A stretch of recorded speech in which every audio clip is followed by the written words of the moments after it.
नमस्कार दोस्तों, आप सभी का आपके अपने YouTube चैनल ज्ञान ज्योति में स्वागत है। आज जो विषय मैं आपके समक्ष लेकर प्रस्तुत हुई हूँ, इसके प्रयोग, उच्चारण आदि को लेकर के छात्रों में अक्सर कंफ्यूजन रहता है।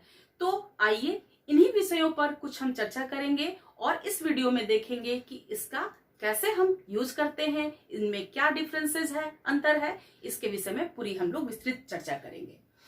तो आज जो विषय है वो है आज का विषय क ह्रस्व ई के साथ और क दीर्घ ई के साथ, यानी कि और की में अंतर। तो इन दोनों की में क्या अंतर है, इसके प्रयोग कहाँ किए जाते हैं, इसका उच्चारण कैसे किया जाता है। तो देखिए, हम लोग थोड़ा अंग्रेजी भाषा के साथ मिलकर के चलेंगे तो ज्यादा क्लैरिटी आएगी हमारे समझने में। तो जो ये की है छोटी ई यानी कि ह्रस्व ई के साथ, इसको के आई से लिखते हैं, यानी कि शॉर्ट साउंड है ये।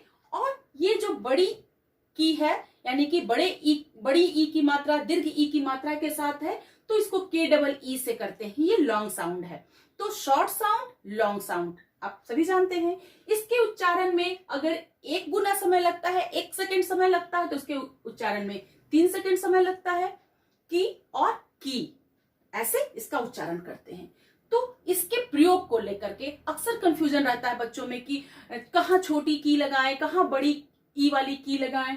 तो इसके लिए पहले हम लोग कुछ 2-3 इसके नियम जान ले कि कहाँ कहाँ ये प्रयोग होते हैं। तो पहले इस की को हम लोग दैट के सेंस में लेते हैं। अगर इंग्लिश में देखें तो दैट, उस सेंस में इसका प्रयोग होता है। दूसरा इसका प्रयोग हम करते हैं दो वाक्यों, दो शब्दों, वाक्यों, वाक्यांशों, उपवाक्यों, इनको आप ऐसे ले सकते हैं। ये कंजंक्शंस का काम करते हैं, ये योजक चिन्ह का काम करते हैं। तो इस सेंस में भी इसका प्रयोग होता है, दो वाक्यों को जोड़ने में, दो शब्दांशों को जोड़ने, शब्दों को जोड़ने में, इस तरह से आप कह सकते हैं। और तीसरा इसका प्रयोग होता है इसकी का दो में से एक वस्तु को चुनने में भी। जैसे दो वस्तुएं हैं, दो चीजें हैं, उसमें से कोई एक चुनना है, तो उस सेंस में भी इसका प्रयोग होता है। या इसको कह सकते हैं कि इस की का प्रयोग या के स्थान पर भी होता है, जिसको कि हम लोग इंग्लिश में और कहते हैं, ओ आर और। ठीक है, तो आइए हम कुछ उदाहरण से इसको देखते हैं। जैसा कि हम लोग जानते हैं कि जैसे कोई वाक्य बोलना होता है, मैंने कहा कि तुम कल आना, मैंने कहा कि तुम बाजार चले जाओ, पिताजी ने कहा कि खाना खा लो। ठीक है, इस तरह से हम लोग बोलते हैं। तो ये की। अब जो वाक्य मैंने कहा कि पिताजी ने कहा कि तुम खाना खा लो, इसको हम लिखे हिंदी में, तो ये जो बीच में की आया है, यहां कौन सी मात्रा वाला की लिखेंगे हम लोग, छोटी या बड़ी? ये प्रश्न उठता है बच्चों के सामने और इसी को लेकर के अक्सर बच्चे कंफ्यूज होते हैं कि यहाँ कौन सी की लिखें। तो आइए हम लोग लिख करके देखते हैं। जैसे मैंने बोला उस अकॉर्डिंग मैं लिखती हूं। पिताजी ने कहा कि तुम खा लो। ठीक है, अब इसमें ये की आया। अब इस की को हमने कैसे समझा कि इसमें छोटी ई की मात्रा वाली की हम लोग प्रस्तुत ये करेंगे, यूज करेंगे। तो जैसा कि देखिए, पिताजी ने कहा एक वाक्य हो गया, तुम खा लो एक वाक्य हो गया। तो दो वाक्यों को जोड़ने का काम किया ये की। तो जैसा कि हम लोग नियम में मैंने पहले ही आप लोगों को बताया कि ये योजक का काम करता है, जोड़ने का काम करता है, दो शब्दों को, दो वाक्यों को, दो वाक्यांशों को, ऐसे ये योजक का काम करता है। तो इस की का प्रयोग हम ऐसे करते हैं। मैंने कहा था कि तुम बाहर मत जाओ, मैंने कहा था कि तुम बाहर मत जाओ। तो वहां पर मैंने कहा था एक वाक्य हो गया, कि तुम बाहर मत जाओ दूसरा वाक्य हो गया। तो इन दो वाक्यों को बिना पूर्ण विराम के जोड़ने का काम करता है ये की, यानी कि दो सेंटेंस को भी एक तरह से समुच्चय कर देता है। समुच्चय बोधक में भी आप लोगों ने पढ़ा होगा इसको। चलिए, तो इससे हम लोग ये क्लियर हो जाते हैं। अगर हम इसको इंग्लिश में लिखते हैं तो माई फादर, मेरे पिताजी, माई लगा देते हैं, my father said that you it. अब देखिए दैट, ये दैट जोड़ने वाला है, योजक है, तो आप इंग्लिश में कुछ यूं प्रयोग करेंगे इसको, तो ये दैट हमारा इसी सेंस में प्रयोग होता है। ये हम लोगों ने पहला वाला क्लियर कर लिया और लगभग दूसरा वाला भी हम लोगों का क्लियर हो गया कि इसमें कैसे हम लोग दो वाक्यों को, दो उपवाक्यों को, दो शब्दों को भी जोड़ सकते हैं। इस तरह से हम इसका प्रयोग करते हैं। अब आइए जो मैंने लिखा है आपका दूसरा, ये कि दो में से एक वस्तु को चुनने के लिए भी प्रयोग होता है। तो आइए इसमें, तो अब देखिए हमारा दूसरा इसका रूप है या के रूप में, यानी कि ये या वो, जिसको कि इंग्लिश में और कहते हैं। तो हम दो चीजों के बीच में चुनाव के लिए भी इसका प्रयोग करते हैं, इस की का, या फिर इसको और लिख सकते हैं या इंग्लिश में। जैसे कि हम लोग उदाहरण से देखेंगे, तुम्हें आम चाहिए कि केला। अब ये की, तुम्हें आम या केला में से क्या पसंद है, या तुम दोनों में से क्या लोगे, तो चुनो, चुनाव करो। तो चुनाव के सेंस में भी हम लोग, मतलब उसमें से चूज करने के सेंस में भी हम लोग की का प्रयोग करते हैं। और देखिए दूसरा उदाहरण, तुम्हें पीला पसंद है कि लाल, दो रंग है, ये दोनों रंग में से तुम्हें कौन सा पसंद है, तुम कौन सा रंग लोगे। तो वुड यू लाइक येलो और ग्रीन, तो यहां और का प्रयोग करके मैंने आपको समझाया, ये और इस या के लिए है और की जो है इसी के लिए प्रयोग होता है। तो इस तरह से हमने की के तीन तरह से रूप देखे, अभी या के सेंस में। उसके बाद पहले हम लोगों ने देखा कि दैट के लिए प्रयोग होता है, जो अंग्रेजी का दैट है, और वही हिंदी में की।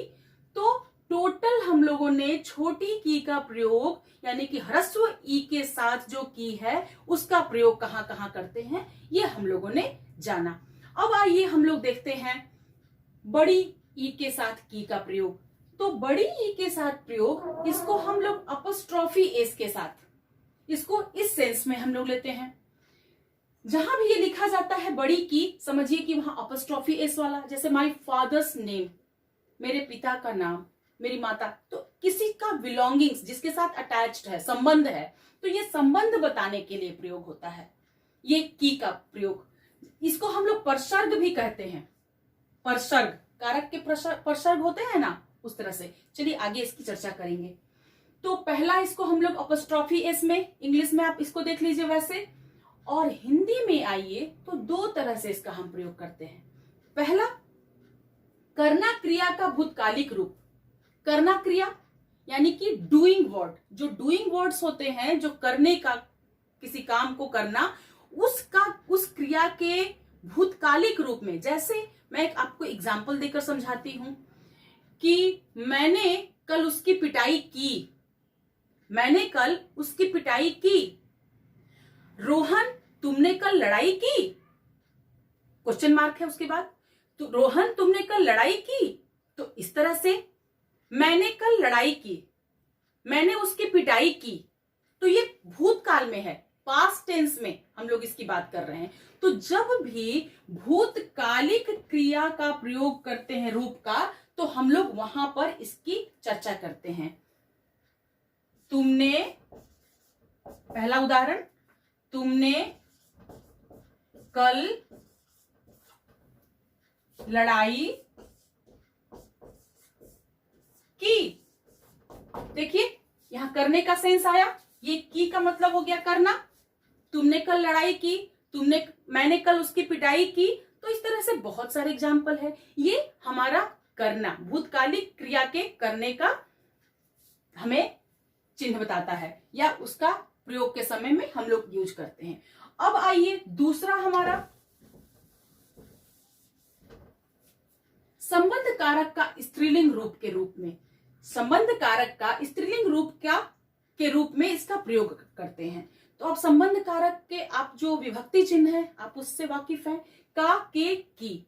जैसे एक एग्जाम्पल देती हूं, यह राम की गुड़िया है। यह राम की गुड़िया है। अब देखिए, ये जो की है ये दो संज्ञाओं का संबंध बता रहा है। जैसे राम और गुड़िया का संबंध क्या है, तो इसको ये की डिफाइन कर रहा है, हमें समझा रहा है कि यह जो गुड़िया है यह राम की है। तो यहां पर हम लोगों ने देखा कि संबंध क्रिएट करता है, संबंध को बताता है, ये संबंध का पुल बांधता है ये की। तो ये हमें संबंध कारक का स्त्रीलिंग रूप भी बताता है। ठीक है, अब जैसे देखिए नेक्स्ट एक एग्जांपल आपको बताती हूं मैं।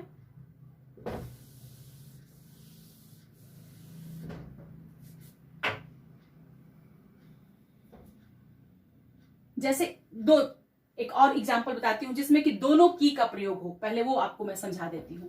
जैसे मान लीजिए यह राम की कलम है, यह राम की कलम है, ठीक है, और तुम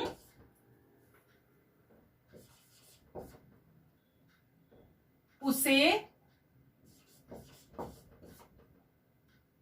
चुराना। यह राम की कलम है और मुझे मालूम है कि, ऐसे लिख सकते हैं इसको हम लोग, यह राम की कलम है और मुझे मालूम है कि, और मुझे मालूम है कि तुम इसे लेना चाहते हो या चुराना चाहते हो। देखिए ऐसे बहुत सारे उदाहरण हैं। एक सिंपल आपको मैंने एक एग्जांपल दिया कि यह राम की कलम है, यहां पर बिलोंगिंग्स की बात आ गई कि किसका किसके साथ, राम का इस कलम के साथ क्या संबंध है, तो यहां संबंध हमारा क्लियर हुआ। तो यहां बड़ी ई की मात्रा वाला की होगा। तो राम की कलम है और मुझे मालूम है कि, अब मुझे मालूम है एक वाक्य हो गया, ठीक है, कि ये जोड़ रहा है, तुम इसे लेना चाहते हो, ये पूरी एक अलग वाक्य हो गया। ठीक है, तो ये तीन तरह से हम लोगों ने दो वाक्यों को इसमें जोड़ा, बल्कि तीन वाक्यों को दो की से हमने जोड़ा और उसमें संबंध बताया। तो इस तरह से भी हम लोग इसका प्रयोग देख सकते हैं, कर सकते हैं। तो मुझे उम्मीद है कि आप लोगों को यहां क्लियर हो गया होगा कि ये बड़ी की, बड़ी ई वाली की और छोटी ई की मात्रा वाले की का प्रयोग कैसे करते हैं, कहां करते हैं, ये सब आप लोगों को क्लियर हुआ होगा। चलिए दोस्तों, अब आप लोगों से विदा लेती हूं। अगले वीडियो में फिर मिलेंगे और आप लोग अपना कमेंट देते रहिए और भी मैं आप लोगों के लिए वीडियो बनाती रहूंगी। जैसा आपका रिएक्शन कमेंट आएगा। धन्यवाद आप सभी का।